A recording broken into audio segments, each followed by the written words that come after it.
Welcome back to the Tatum Show, where good is the enemy of great.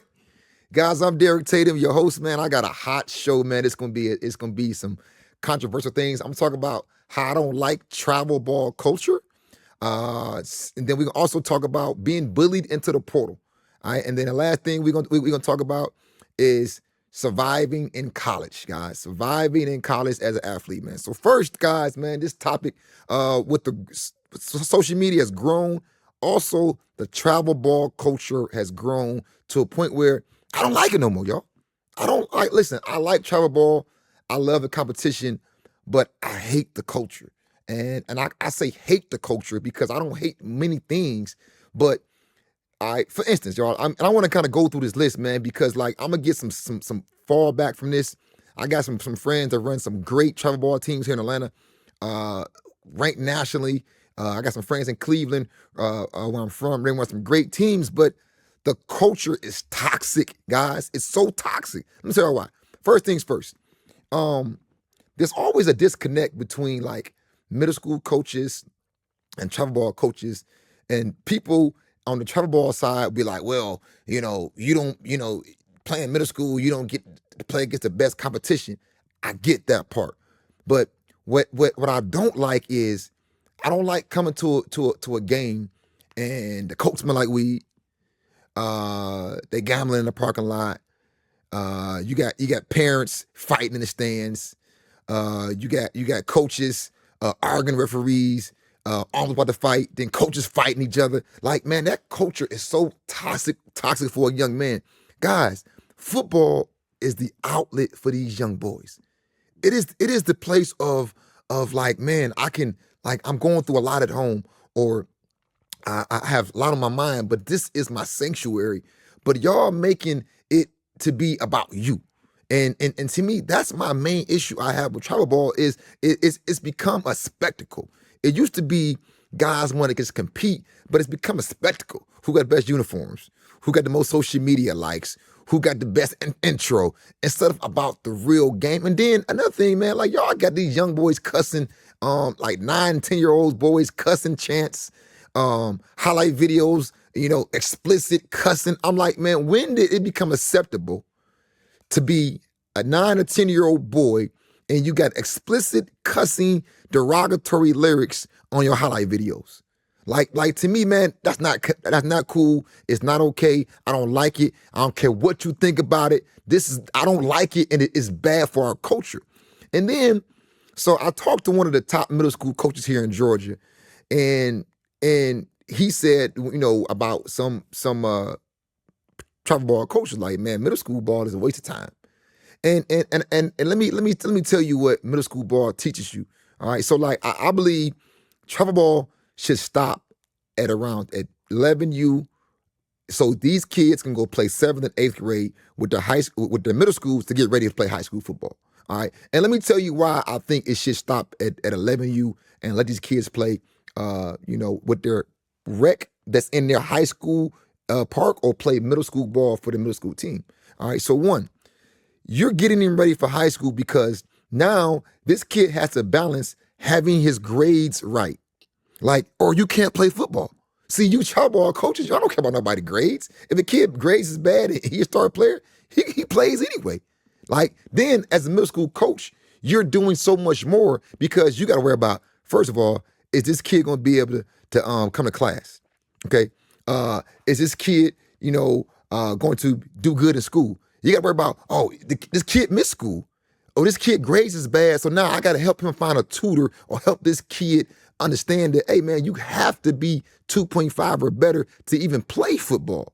Like that's the dynamic that travel ball you're missing, of just understanding you're getting prepared for high school and getting prepared for college. But you miss that when you're playing all travel ball all throughout. And then nothing, y'all, and y'all don't want to talk about this right here. So some of these good teams, you hide these kids' flaws, because this running back or this travel ball guy, he the most dominant because he got the best O-line in the country. He got the best quarterback. He got the best defense. Now, when you get in an environment where your O-line ain't the best or your quarterback ain't the best, how can you thrive? So some of those kids, they don't never thrive because they never been in an environment where they really didn't have the best team every single time. Now again, now we know some of those kids, they're like that and they can become stars and get a bunch of offers early. But I don't know, like it just I don't understand the culture and why it's so toxic. Guys, like I think you travel ball coaches, like stop the nonsense, man. Because I'm watching the post on social media and I'm like, this is getting real personal. I'm like, it stopped becoming about the kid and becoming about your personal ego. And so that's why, again, I say I like travel ball, but I hate the culture because what are we teaching our kids? Like, it's like back in the day, and I always say this, man, like the coaches in our Power Six in Cleveland, where I'm from, man, these were men coaches, man. These were role model coaches. All right. Now, like I believe there should be a certification to be a coach in travel ball. Because man, it's too many guys out here teaching the wrong things and influencing our kids the wrong way. Like, man, I just believe this. There's no way, like, no way have I ever came to football practice and my coach smelled like weed.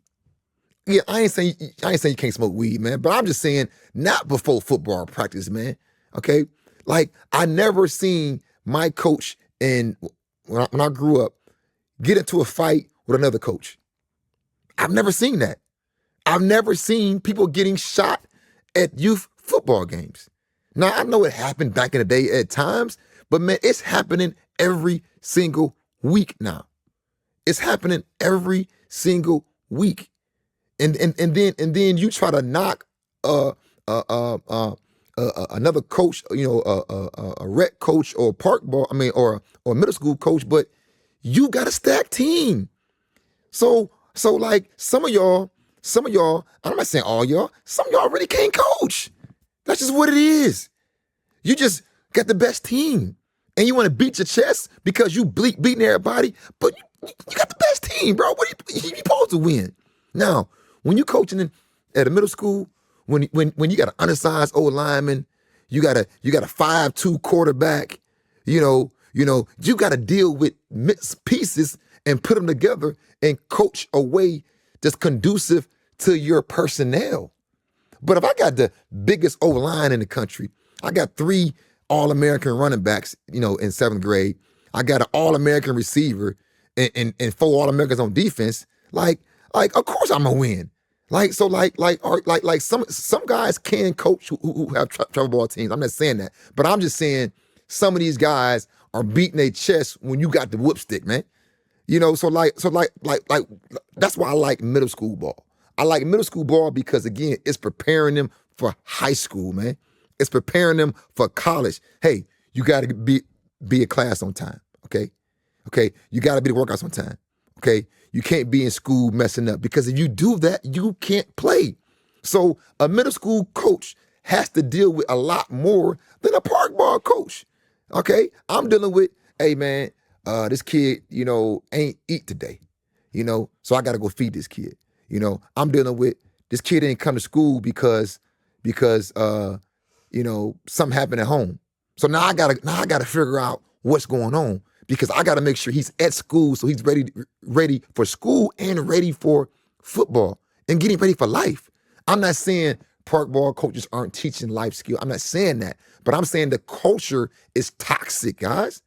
It's toxic. Somebody was like, well, man, your son is good, man. You need to put him on a travel ball team so he can get some real competition.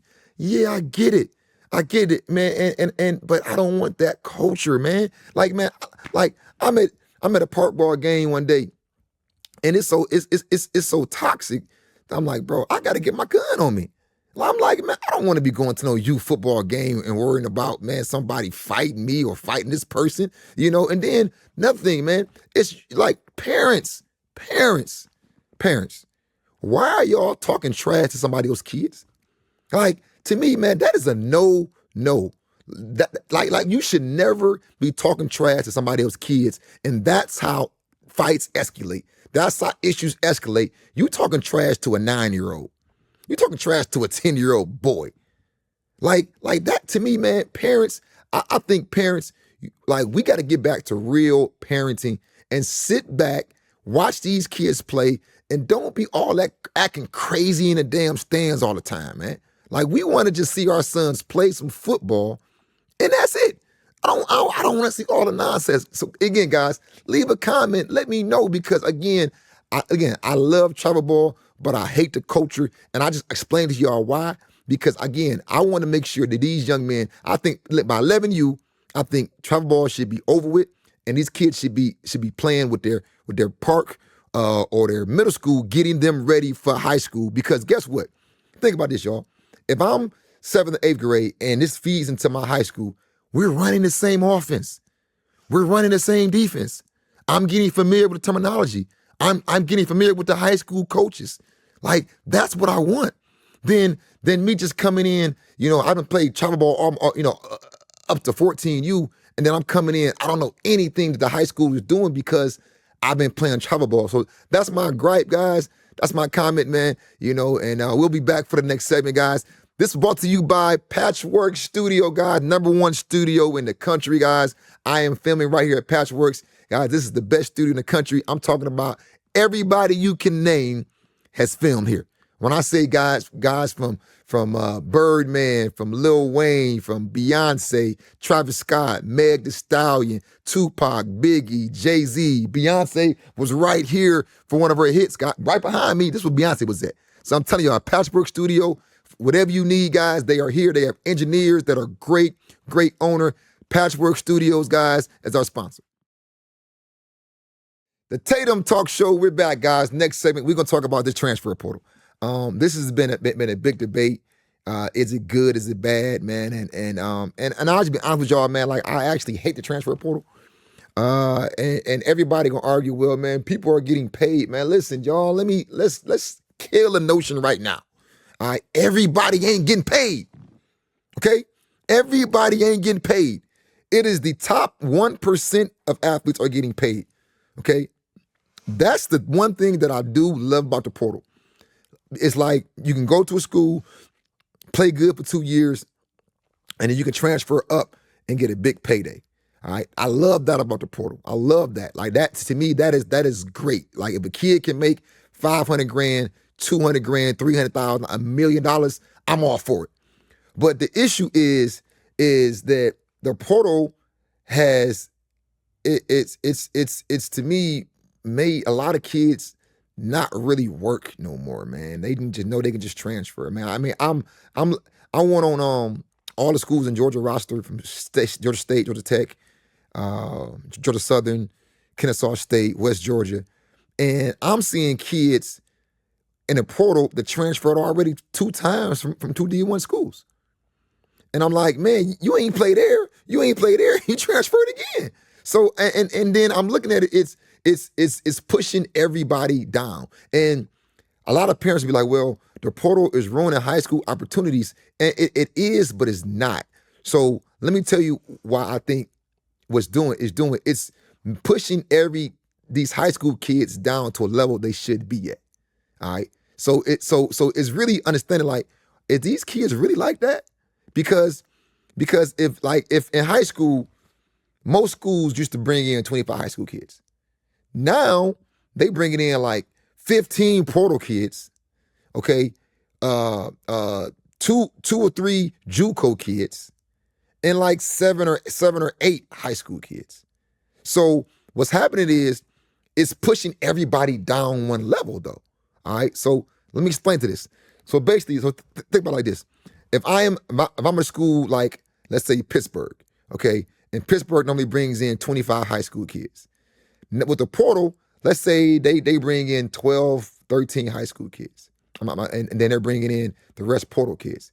Well, those 12 or 13 kids that normally would be going to Pitt or Power 5 schools, they get pushed down to a mid-major school. That's why you're seeing more than ever mid-major schools are beating these Power 5 schools, like Georgia State. Like we did the game the other week. They beat Vanderbilt. Okay, why? Well, look on their roster. They got like 30 portal kids.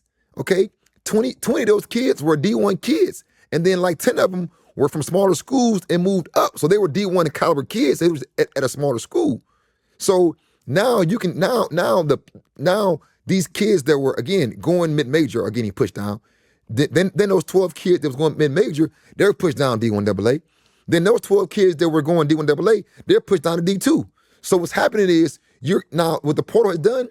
What I do like it is level the playing field where you can change your roster around within 2 years, where you can compete with a bigger school earlier now. Okay, that's the good thing about the portal. But I just think there has to be some kind of restrictions on the portal because man, these kids like they are leaving. If anything happens, when I say anything, if they get mad at the coach, they transferring. I think there has to be stipulations because listen, y'all, do y'all know almost 50% of the kids that's in a portal are not getting offers? Like, think about that, y'all. They're not getting offers. So this is why, like, colleges are being even picky with walk-ons now. Because think about it. If I'm a college coach and I brought in some portal kids, and then I look in a portal, and it's a kid that's been in the portal since January. And it's the new football season. So guess what? I know I can get that same kid that was on a scholarship somewhere else to walk on to my school. Like, that's the crazy part about the portal is we hear about all the kids who are getting the money, which is great. But we forget that it's kids in the portal that's losing everything and they didn't realize that, man, my scholarship is over with. Let me explain to y'all, and I know I did it before, but let me explain to y'all again. Think about it. If you're on scholarship right now, and it's about to be October, all right, and you say, I want to hop into the portal. You go to your coach, you say, man, I'm tired of this, I'm going to transfer, okay? You forget that your scholarship is over at the end of this semester. So at the end of November, beginning of December, when the semester's over, your scholarship is done. Everything that the benefits you had, they're gone. So what I'm telling you kids, I'm telling you parents, like before you hop into the transfer portal, okay, if you don't already for sure have an NIL deal waiting for you or a full scholarship waiting for you, graduate first.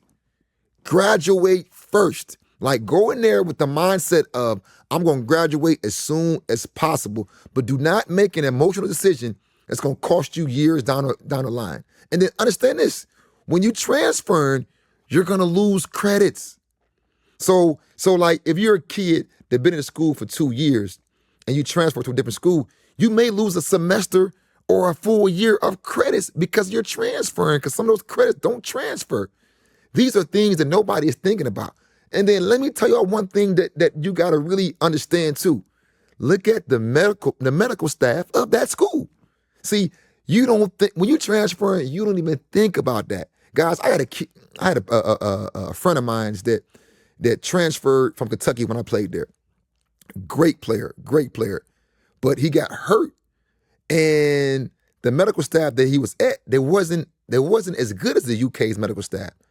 And it's like that injury probably would have got prevented, or he would have got healed up because of the staff we had there.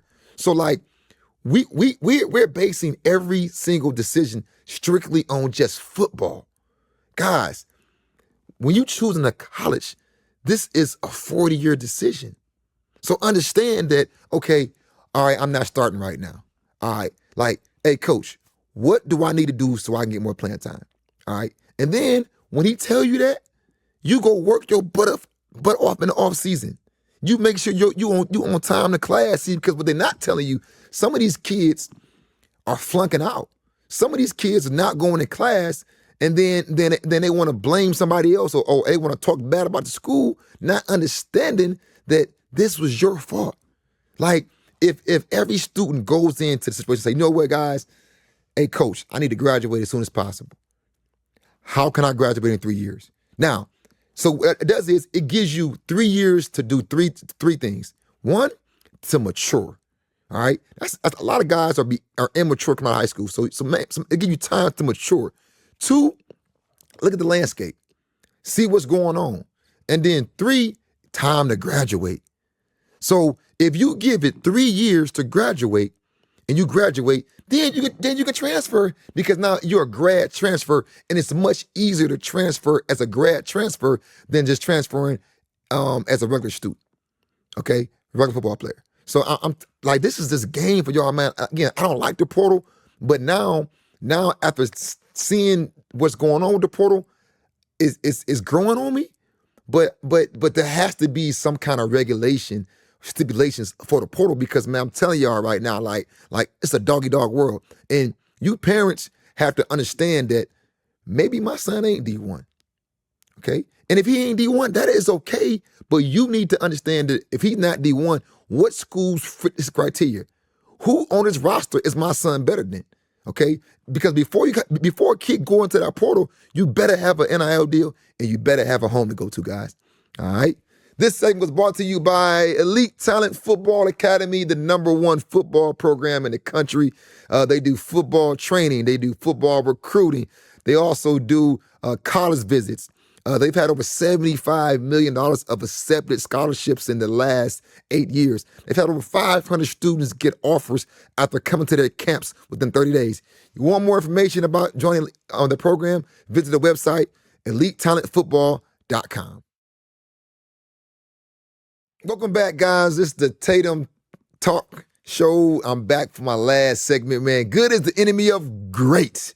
Guys, listen, this one here, man, this is why most people are giving students bad advice. All right.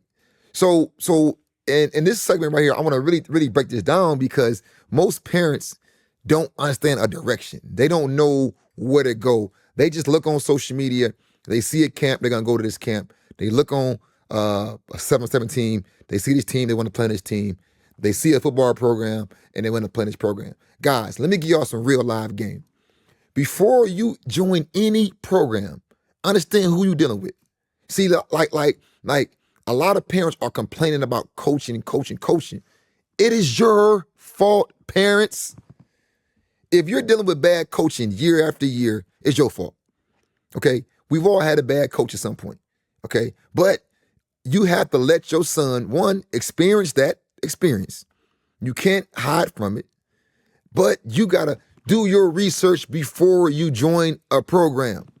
Okay? Anybody can get fooled. We all can get bamboozled. I get that. But before I join a program, okay, I got to make sure I talk to that coach and understand his philosophy. Okay? Before I join a basketball program, I got to understand what are they going to be doing? Hey, coach, are we going to work on man-to-man? Are we going to be mainly a zone team? Are we running a motion offense? Okay? Football. Okay? Football. Coach, are we running a 4-3 defense? Are we running a 4-4 defense? What position do you guys need? Is my son going to play this position? My son has played this position, this one, and this one. Can he play this position? Like, understand when you go in there, understand where your son going to play at. Understand, okay, coach, what kind of offense are you running? Are you running a wing T offense? Are you running a spread offense? Are you running a spread option offense? Are you running an RPO offense? These questions have to be asked. Guys, it's not like back in the day. Back in the day, we had to play for the area we lived in because we couldn't afford to travel across town. It just wasn't the norm to travel across town to play football. So it's up to you because what's happening is I'm seeing so many kids get bad advice, y'all. So many kids are getting bad advice. Like, parents, you want to just join, like I said all the time, y'all want to run to the best team, the best football team, the best 7-on-7 team, you know, the trainer that got all the top kids. And that's fine if your son on that level. Like, that's the thing about it. Is your son really on that level? Guys, Grayson football team, I live, you know, here in Georgia, Grayson and Buford, all right? These are two of the best programs in the state. Carrollton is too. Those three teams, if you go look at them, even Douglas County just recently, they got a bunch of dogs. They got guys playing freshman football that if they was in any other school, they'd be playing varsity. That's how good those teams are. They got guys that are varsity starters playing freshman and JV are at Buford, Grayson, and Carrollton, or these big time schools. So here's how you got to think about it. Okay, you know, eventually, if you're at one of those big time schools, One, it's going to be a bunch of coaches coming to practice. So there are guys that are getting offers at those schools early because they're practicing and they seeing and these coaches are there. Now, there are also guys at those schools that are juniors that's not starting because it's just so much talent there. So sometimes, and it's not like, okay, I want to go here to play. Sometimes you just not as good enough. Not meaning like you can't play. You're just not good enough to play at that particular school. So there's no right or wrong answer, but I want to play. Like, I want to have my son playing early as a freshman. Okay? That's not realistic though. Okay? Think about this, y'all. You really only have 2 years to show what you can do. Because your freshman year, if you go to a big time school, you're definitely not playing varsity unless you're just one of the top players in the country. There's only 100 of those kids. So you playing freshman football. Sophomore year, you should start. But if you at a school, again, like a big time school, like a Bosco, a Mater Dei, Miami Northwestern, like one of those big time schools, one of those schools in Texas, you may not start as a sophomore. So, you'll play varsity and you'll start a little bit of sophomore year and start your junior year. And nowadays, the senior year is not as important because most schools already have 20, 21 recruits, 20, 21, 22, 23 recruits by August who are already committed. Like, I went on Tech's roster, I went on State's roster, I went on UGA roster, Ohio State roster. You go look at their roster, they have about 20 recruits already committed by August. So they're those days when somebody have a breakout senior year and they get a big time offer, those are very few and far between. So you got to say, okay, well, what's better for my son then? All right, should I go to this big time school and I know we got to wait his turn, but I know it's gonna be a bunch of colleges there, or should I go to a smaller school, play early, start varsity as a freshman, and then get my recruiting started now? There's no right or wrong answer, but I want my son to play. Let me give you a scenario, y'all. So I had 3 quarterbacks, all right? And one quarterback was better than all 3 of them. He decided to go to the big time school, all right? He had a good time watching football, all right? Good time watching football, playing JV. The other 2 quarterbacks went to smaller schools, and people were like, man, they shouldn't go to them small schools. And there were all kind of schools calling these guys saying, I want you to come to our school, come to our school. And I said, look, man, you got to go somewhere as a quarterback. You got to play early, okay? You got to play early. And then one day I was like, well, man, we'll wait our turn. I'm like, bro, your turn is now.